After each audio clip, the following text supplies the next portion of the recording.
Welcome back to the news at 10. The trial of the former Abia State Governor Ojus Okalu has been stalled at the Federal High Court in Abuja.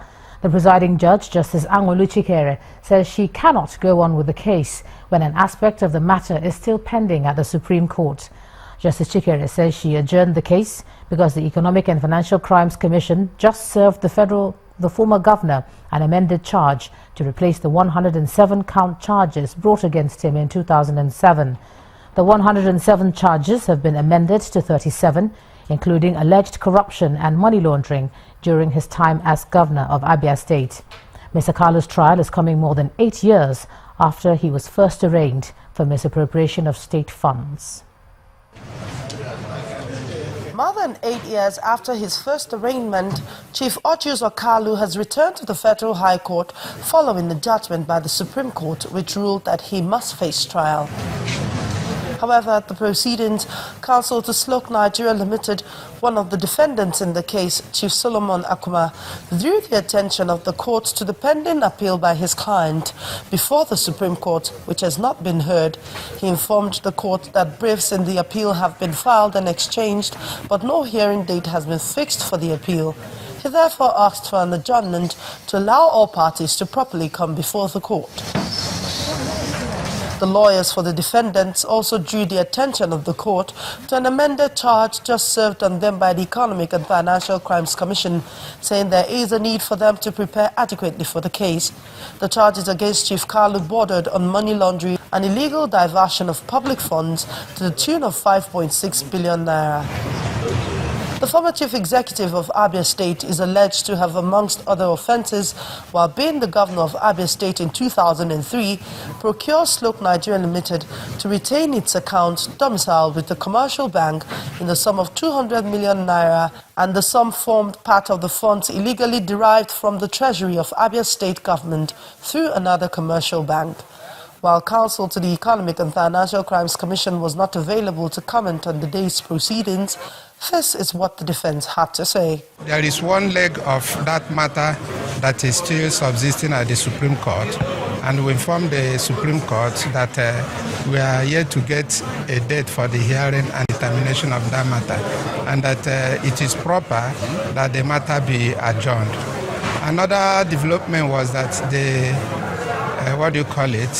the FCC, they brought an amended charge and served it on us in court.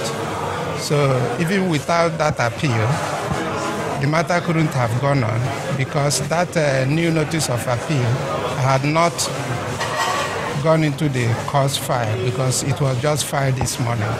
Justice Angolu Chikere has adjourned the case to the 30th of June 2016 to enable the third defendant to conclude its appeal at the Supreme Court.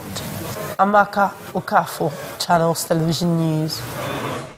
To politics now, where the embattled acting national chairman of the People's Democratic Party, Ali Modu Sharif, appears to be succeeding in calming frayed nerves at the party. Alhaji Sharif today mended fences with the factions in the PDP by withdrawing the draft for the proposed amendment to the party's constitution. Mr. Sharif, however, announced that he will be contesting in the convention to elect the national chairman on Saturday, saying he has the mandate of 450 delegates of his zone. He said agreements reached at the meetings to resolve the party's crisis will be upheld and all differences resolved before the convention. Not take the constitution. We will stand it down, and what is burning every northerner, resolution will come from the convention clearly that the presidency will go to North. Also, agreement has been reached on congresses that have problem in some state, which for me we are yet to even receive the report of any of the Congress, including the one that even was done in the zone. It is from today that we will sit down and look where the problems are, because the appeal committees of the party have sat and made various observations on some places. And all those places, as a result of the discussions they had, we agreed that a committee would be set up later to look at all the areas that have problems so that people can be put together, the leaders and the party will sit together to look at all the areas with view of correcting what has gone wrong in some of this state. Party is dynamic, there's nothing.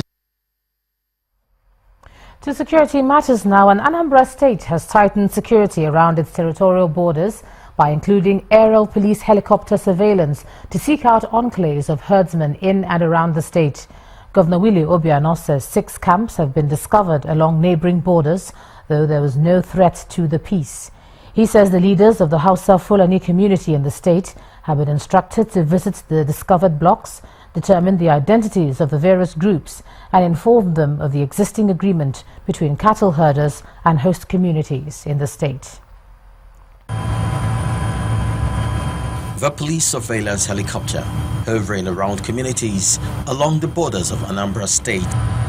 Its mission to locate hideout and enclaves of herdsmen to ensure proper identification and forestall any attack or clashes with farmers in the communities.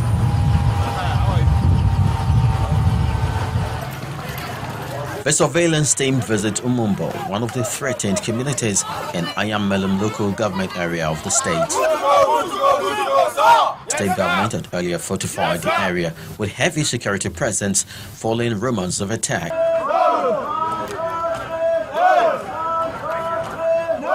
The commander of 302 Artillery Regiment of Onitsha Military Cantonment gives assurances that the operation is in top gear. We are trying to look around so that we can see all the different communities in the border of Anambra and Enugu, which will enable us plan very well how we can ensure that there's no infiltration by the so-called headsmen.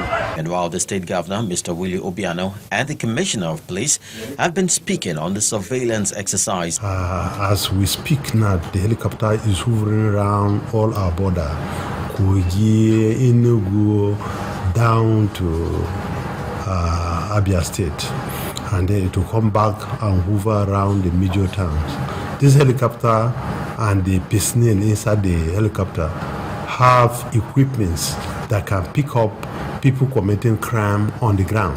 We've identified about 6 of them, six different blocks. So the Meji Allah that are residents in Anambra here will visit those their brothers in those communities to make it clear the resolution agreed with Anambra State government. Basically, they are not allowed into Anambra with AK-47. And secondly, if they destroy farmland, they will pay. And if the community steal their cow or kill their cow, they will pay. Apart from the area surveillance, the police has also deployed teams to survey different parts of the state, both day and night, to ensure that the movement of cattle by herdsmen do not constitute a nuisance.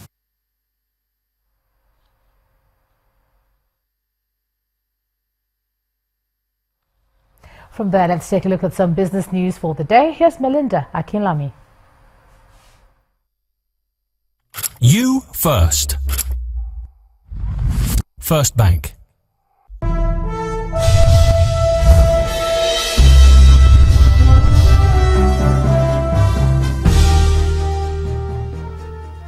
Thank you so much, Ijoma. Welcome to Business News. Data from the National Bureau of Statistics shows that the Consumer Price Index recorded a relatively strong increase for the third consecutive month. Headline inflation went up by 0.9% to 13.7% year-on-year in April.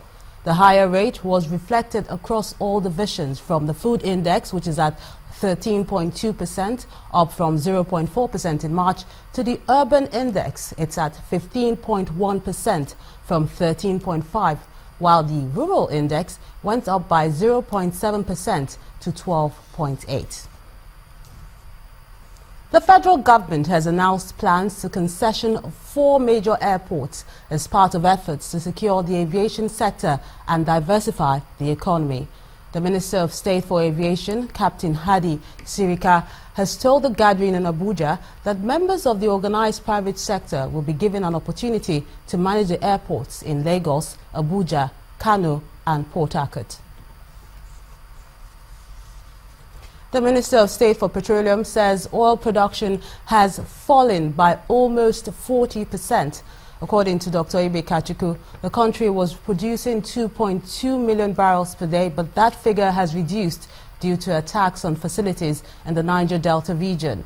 Oil output has been driven to around 1.4 million barrels per day after a group known as the Niger Delta Avengers hit platforms belonging to Chevron and Shell. The Nigerian Stock Exchange begins the week on a bright note as the All Share Index opens at 1.43%. Temple Ashaju has the details.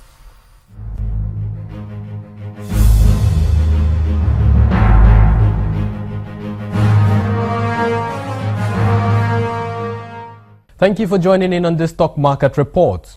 Sentiments in the equity markets continue to mount on the bullish run triggered by the partial deregulation of the oil and gas sector.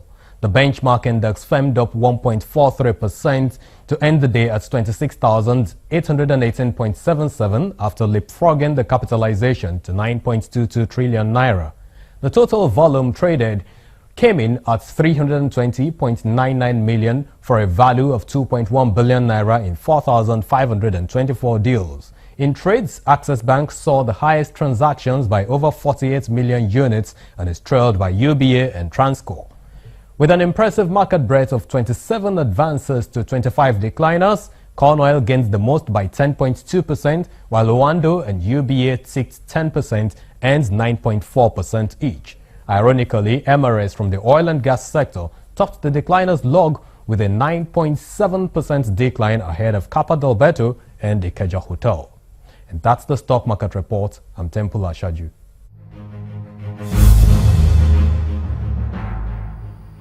Thank you so much, Temple. It was a largely positive close for major stock markets around the world today, especially in US and Asia. Let's take a look at those numbers.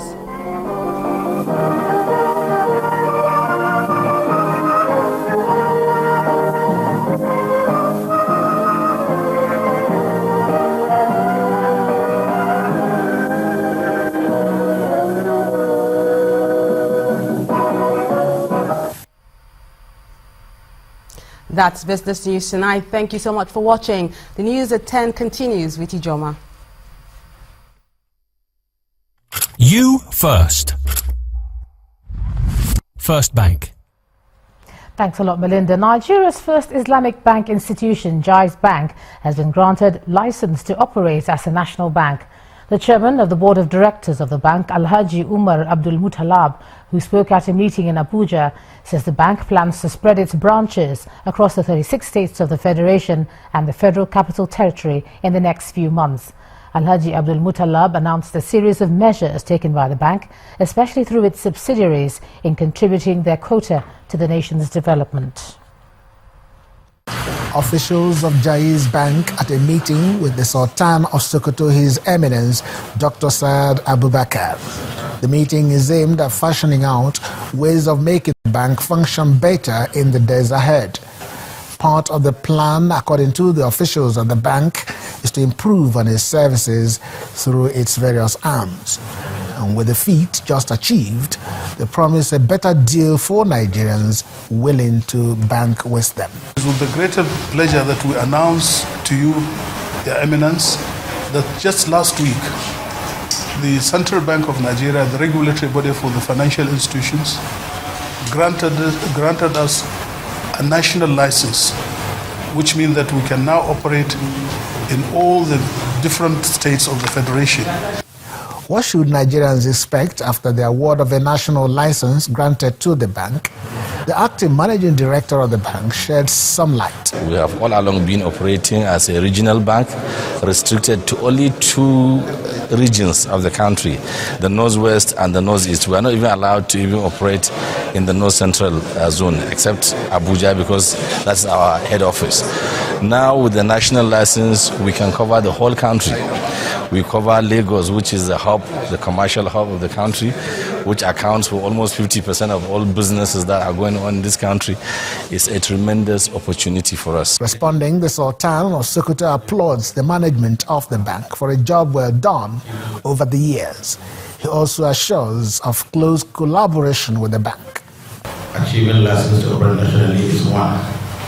Meeting of the target and demand of the people is another. But I believe with the management, the top management personnel we have, from the chairman, whom I call my president, to others, distinguished Nigerians, I believe the sky is the limit. Established over 3 years ago with 25 branches in some parts of the country, officials of the bank promise to achieve more using its national license. They also want Nigerians to look forward to a non-interest banking at its best in the days ahead. Still ahead on the news at 10, thousands of Leicester City supporters gather in the city centre to celebrate the club's historic Premier League triumph. And that's on sports. Please stay with us.